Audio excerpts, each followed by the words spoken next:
दोस्तों, बिहार विधानसभा चुनाव नजदीक आते ही एनडीए गठबंधन में सीटों के बंटवारे पर तस्वीर लगभग साफ होती नजर आ रही है।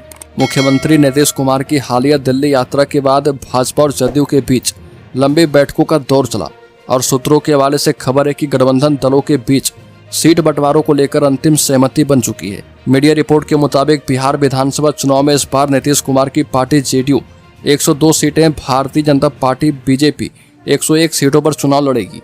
चिराग पासवान की लोक जनशक्ति पार्टी को लेकर कहा जा रहा है कि 20 सीटें दी जाएगी। वहीं जीतन राम मांझी की हिंदुस्तानी अवाम मोर्चा को 10 सीटें मिलेगी।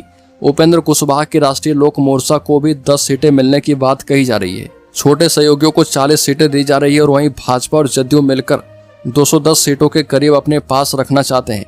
एनडीए का लक्ष्य है कि 225 सीटें जीतकर सत्ता में फिर से वापसी करना है। हालांकि इस समझौते के बावजूद गठबंधन के भीतर कुछ मुद्दों पर पेंच बना हुआ है। चिराग पासवान ने इस विधानसभा चुनाव के लिए 40 सीटों पर दावा ठोका था, जबकि उन्हें 20 सीटें दिए जाने की बातें चल रही है।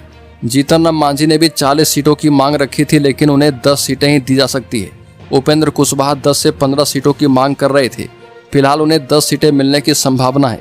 वहीं जेडीयू यह सुनिश्चित करना चाहती है कि उसे भाजपा से थोड़ी तो ज़्यादा सीटें मिले ही, ताकि गठबंधन में बड़े भाई की भूमिका में वो बनी रहे। सबसे बड़ा विवाद इस बात को लेकर है कि चिराग पासवान जिन सीटों की मांग कर रहे हैं उनमें से कई सीटों पर फिलहाल जेडीयू के विधायक हैं।